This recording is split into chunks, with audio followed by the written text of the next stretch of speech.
Pretty typical are low back issues with patients bending forward, lifting, bending, or sitting too long. Just things that will cause low back pain, sometimes some pain in the leg.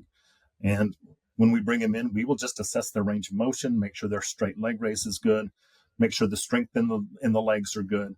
Often, if there's a mechanical issue, we'll find that one of the legs is weaker than the other. We will position them, whether we do some McKenzie extensions or some cobra poses, whether we need to move them from side to side, move them laterally. We'll find the direction that will make them stronger. We will encourage them to move often that direction. We'll test them. If they stay strong, we will challenge it, move in the opposite direction. Welcome to MyMD Unscripted, where healthcare gets personal and the script gets tossed. I'm Dr. Clint Carter, ER doctor turned direct primary care freedom fighter, on a mission to challenge how our healthcare system treats patients in America. In every episode, my expert guests and I dive into real conversations about what's broken and how we can fix it by making healthcare about people, not just managing disease. It's time to rethink what healthcare should be and how we can make it better together. Welcome to the podcast. Hello again, everybody, and thanks again for joining us on the MyMD Unscripted podcast. I'm your host, Clint Carter. I'm a doctor at MyMD Select, and I have the honor and privilege of working with Chris Lambert. He's a nurse practitioner that was first a chiropractor, and it's really awesome for us and our patients. And, what if solving pain, what if 90% of the back and joint pain we see doesn't need imaging, injections, or surgery, but just the right movement? Chris, introduce yourself. Tell us a little about yourself and what exactly you're doing these days. I'm Chris Lambert. I'm a chiropractor, graduated from chiropractic college in 1989. I went on to get a diplomate in chiropractic orthopedics in 1999. Followed that with getting my RN in 2007. I became a McKenzie certified practitioner back in 2005 and credentialed with the McKenzie Institute in 2006. I continued my education and got my nurse practitioner in 2013 and have been with MyMD Select now for about 2.5 years. You just never get tired of school, man. That's great. So we're gonna hit McKenzie Method. We're gonna talk about McKenzie quite a bit. Why don't you give us an introduction into, because you mentioned that a couple times, you're McKenzie certified, and tell us what McKenzie Method is first, and then we'll get a little more background. The McKenzie Method is a method of evaluating and treating patients, typically with joint-related issues. It's a way to mechanically diagnose and treat musculoskeletal problems. It's been around for I guess about 40 years, and it is one of the most researched and highly regarded physical medicine modalities out there. Well, I've had a couple patients that are like, "Oh, I'm familiar with that. That's for neck and back things, right?" But I'm like, "No, Chris uses it for everything." So clearly, it's more than just neck and back. So pretty much is any joint, any musculoskeletal pain. We can certainly assess most any joint and for a lot of different types of pain. However, when you do hear McKenzie, a lot of people will describe, "Oh yes, I'm doing my McKenzie extension exercises, my low back exercises," thinking that there's one direction to move, and two, that it only helps the low back. So, Right. Well, okay. So let's take a step back from all that. What drew you to being a chiropractor initially? Initially, I was a butcher. I was throwing around quarters of beef, and I tweaked my low back. That is not what I thought you were going to say. That's awesome. All right, keep going. I went to my family doctor, and he said, "I would be glad to treat you with some muscle relaxants and some painkillers. However, if I give you those, you can't be working around the knives in this. I could refer you to a chiropractor who would be able to treat this without the muscle relaxants, without the painkillers, and allow you to continue to work at your tolerance." So that was the option that I chose. And from there, decided to pursue that as a career. As at the time, I was going through school thinking I was going to go to PT school. Okay, right. Not too far of a jump. Well, okay, so you were going through school, headed towards PT, ended up chiropractor. Where did nursing school come from? Nursing school came in from the fact that as a chiropractor, in general, a chiropractor chiropractors were seeing about 7% of the population. Well, it works and it's effective, and no matter how many people are out there, about 7% of the people go see chiropractors. So going to a nurse practitioner program where we would be able to see, 70 or 80% of the population that would choose to go the Western medical route, so to speak. So it really just opened up the opportunity to see a wide variety of patients. All right. So you went to nursing school with the intention of going to nurse practitioner school. You didn't have the desire to work on the med surg floor in the hospital as a nurse any more than you had to. Right. Yeah. That was not a long-term proposal. So. Well, and then, so you've got the chiropractor background. Now you're a nurse practitioner. You take care of all of my patients, medical needs, and when you treat them. But with that chiropractor background, how do the two disciplines complement each other in your practice?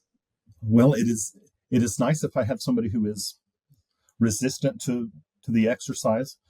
We can provide anti-inflammatories, we can provide muscle relaxants, we can provide short terms of pain medicine while we get them assessed mechanically. And some people are not responsive to mechanical loading, so we have to choose the other options that are out there. Well, yeah, I mean, and I love having you as part of our practice because I've gotten spoiled now. Someone comes in with a musculoskeletal thing. I look at it for a minute and I'm just like, Chris would do so much better with this than I am. Even from the diagnostic standpoint, it's you're making me lazy and spoiled. So when I tell them that you're a chiropractor and that you can help them, my patients that I see with their musculoskeletal complaints, a lot of them are like, well, no, I'm scared of the chiropractor. I don't want to go to the chiropractor. I don't want them to pop my neck, all that stuff. And I'm like, no. He's using the McKenzie method.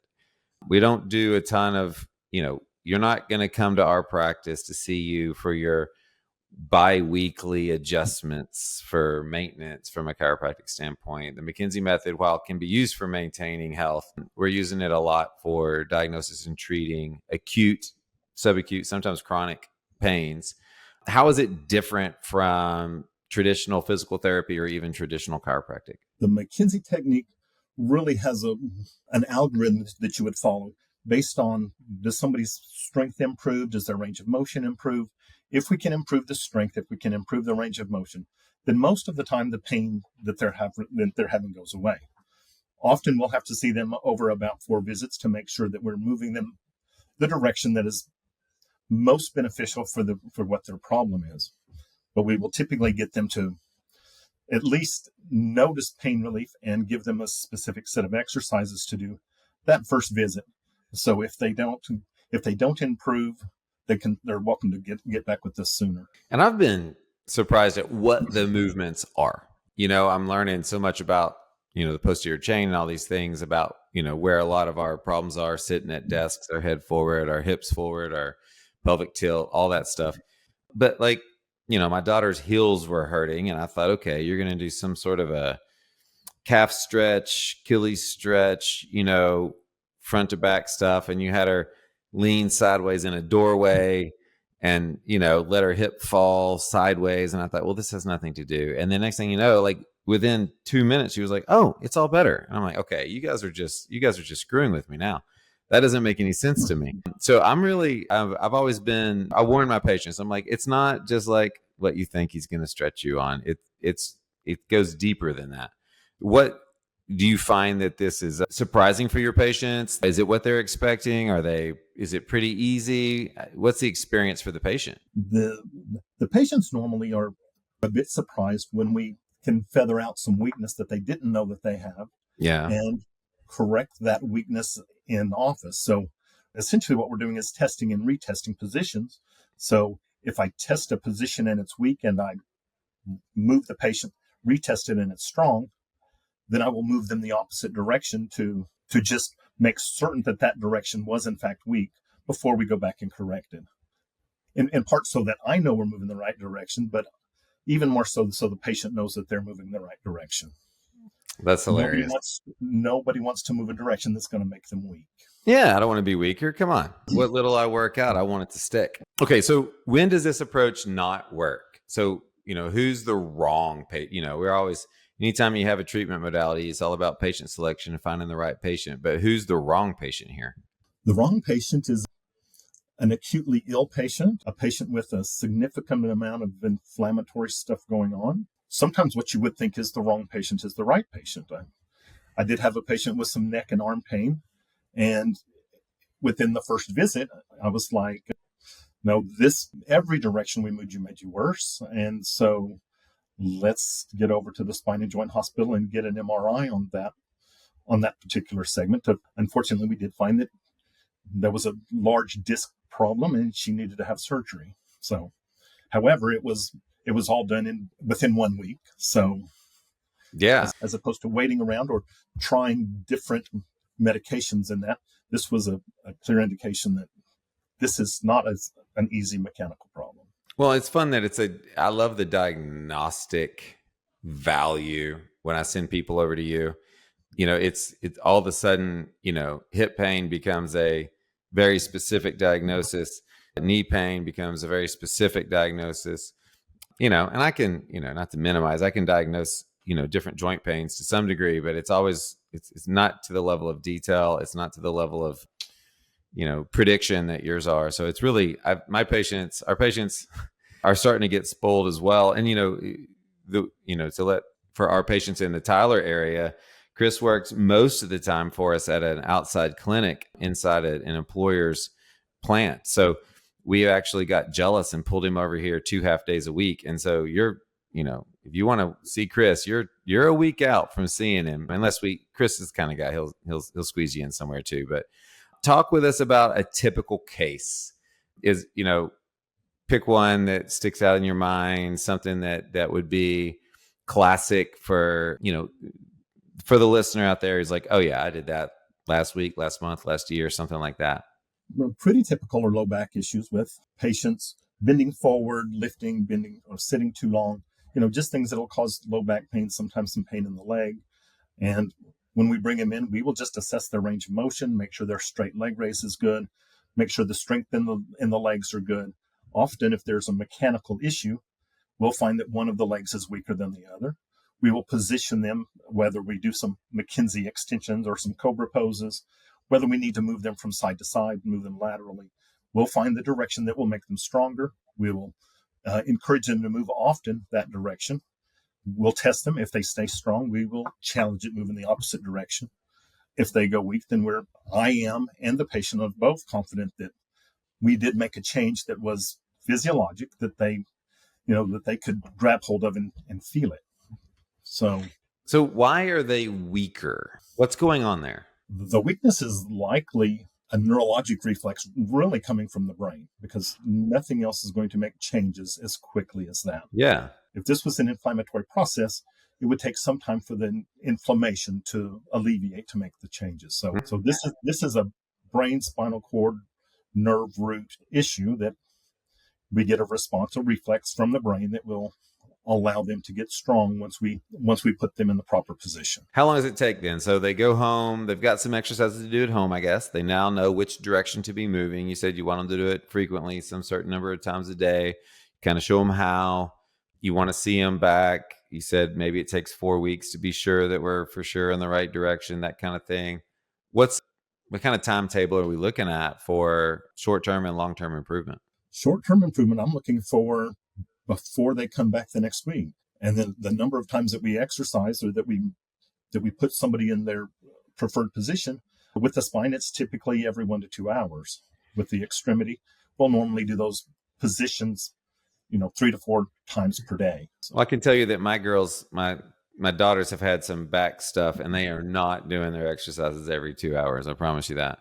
But, doctors' kids, kids in general, and then to poor doctors' children, they're undertreated. Okay. So gosh, I guess that brings up the patient's role, right? So if you got an adult who wants to get better faster, heck, a teenager is trying to get back to sports or whatever it is. So it's just a matter of doing their homework and following up and making sure this thing's going right, or what? Making sure they're doing the exercises appropriately, and make sure that we follow up, because the direction that we have to move them may change. So especially if you're moving somebody in a lateral position, We Yeah. almost always come back to the sagittal plane to fully correct their issue. Meaning if left was the initial improvement, eventually less left, moving it more. Less left and more typically extension, because we live in a world of flexion, be it our computers, our sitting, our forward bending, doing the dishes, washing the dishes, doing the floor, feeding the dogs, everything Driving that the we do is car. Yeah. Okay. Yeah. So our hips are forward, our hamstrings are tight, our hip flexors are tight, our back's having to do this extra lumbar curvature to make up the difference, sets us up for some failures, some disc disease, short term, long term. Okay. Man, I love it. So I love having you here advancing what kind of care we get. The access to, physical therapy is great. It has its place, but this is sort of, it's quicker, it's diagnostic for me, it's free for our patients that are members. It's I love sort of the quickness of it. We're able to avoid certain unnecessary imaging. Certainly, we don't hand out a lot of narcotics anyway, but certainly cuts back on the amount of medications the patients are having to take, referrals to the specialist. But, the other thing is that, like you said, if we're on the right track and we're doing the right things and we're getting worse, or the testing looks bad, at the start, or it's not getting better like you think, that's where our relationships with our specialists come in and the imaging comes in, and we kind of take it one step at a time. Gosh, that it saves time, it saves money, but ultimately it's about the patients and about the patient result. Is it? So I happen to know that that's one of your favorite things to do, even as a nurse practitioner. As fun as it is to treat diabetes, I know that you like a good manipulation where you can come in and take care of someone and get them feeling better right away. The place where we have you is there's a lot of line workers. And so there's no shortage of opportunities to have a little correction for their posture or overuse injuries, that kind of thing. How is practicing there in that population and having the ability to do that? You find that it's well received? How are they liking it? So from initially coming in and doing family medicine and seeing essentially very minimal musculoskeletal things, I would say that I'm probably close to 50-50, the number of people that I see from musculoskeletal complaints versus family practice. Yeah. So it makes it much easier for them to get in and to see me and get back out on the floor. And so it's convenient for them. It certainly saves the company time. It saves the patient from having to leave the facility, go drive somewhere, sit somewhere for a long time and get seen. And it saves them from having to go to the PT, 3 times a week and really lose a lot of time that way. So it's been very rewarding for me, and it seems to be well received here. I think it's very well received. The word is out, man. The word is out. So, okay. So we have a listener right now. They're dealing with some pain, low back, knee, sciatica, something. What can they do right now? What, obviously it's generic advice, not patient-centric advice, but what in general would our listeners how should they be thinking? What should they be doing? So in looking at the mechanism of what the McKenzie functions do, you can get the, treat your own back and treat your own neck from Robert McKenzie that show some exercises to do. They can support their low back. About 68% of people with low back and leg pain will respond well to the cobra pose or the lumbar spine extensions. And about the same number will respond to cervical spine retraction. So those are the 2 things that I would start with just as a general measure until they can see somebody and get the full mechanical assessment. But in general, that's going to treat you better than ibuprofen and Aleve. And agreed. Sitting in your recliner with some ice, just hoping it gets better. Right on. Right on. Well, and as in our clinic, it's direct primary care. Our patients are members.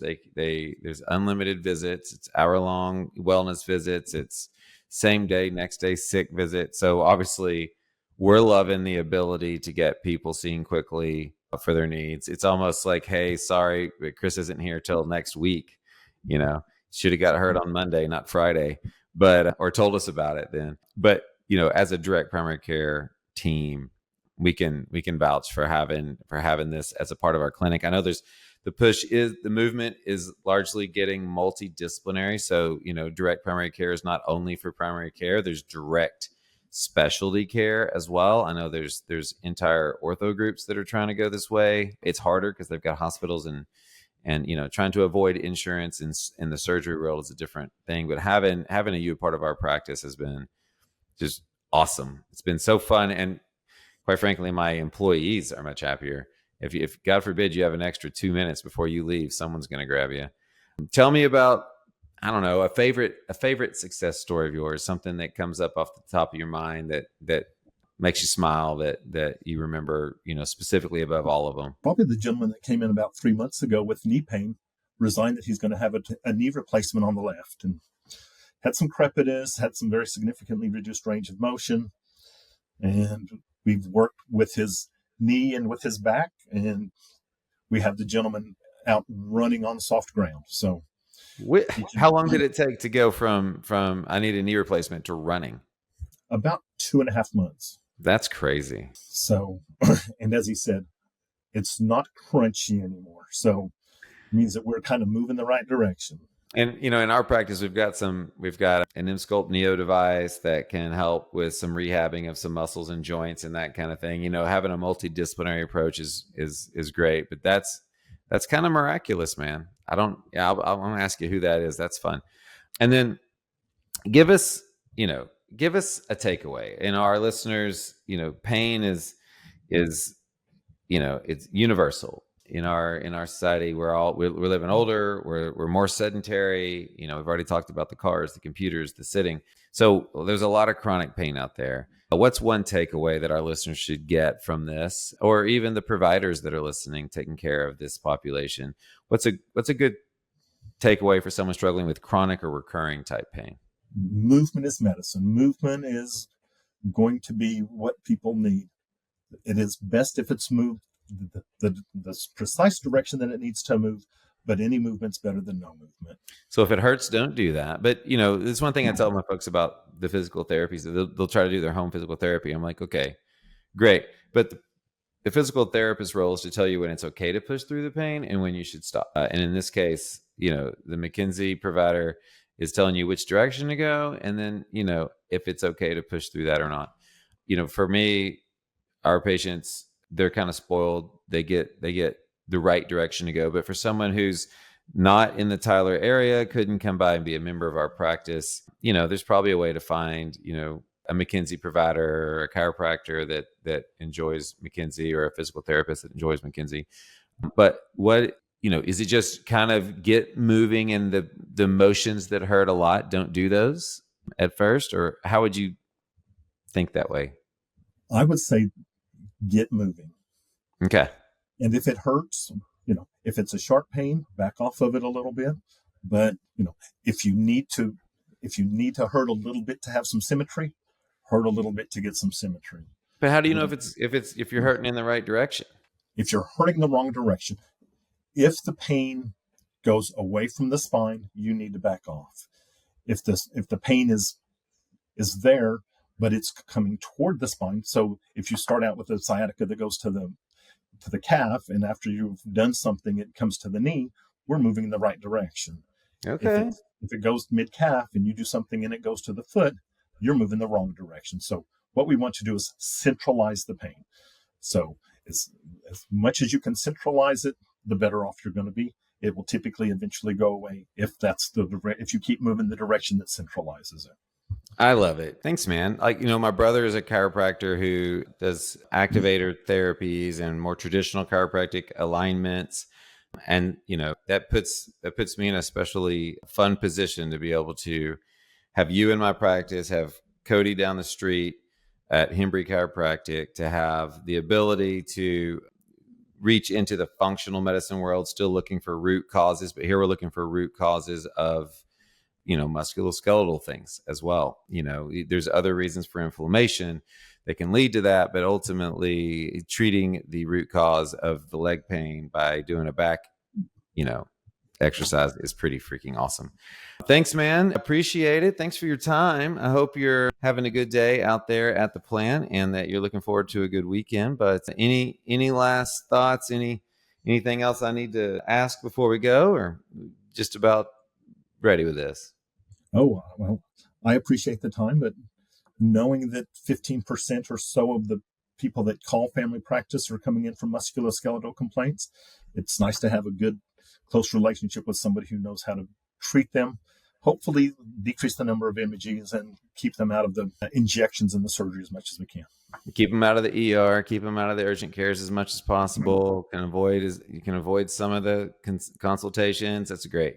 It's great. And all the primary care guys that are listening and docs and providers that are listening know that it's pain all day long. And so this has been great, Chris. We really appreciate it. I hope you have a great time, and I'll look forward to seeing you soon.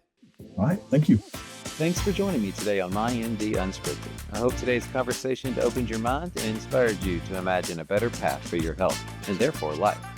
If you found value in this episode, be sure to subscribe, leave a review, and share it with someone passionate about transforming healthcare.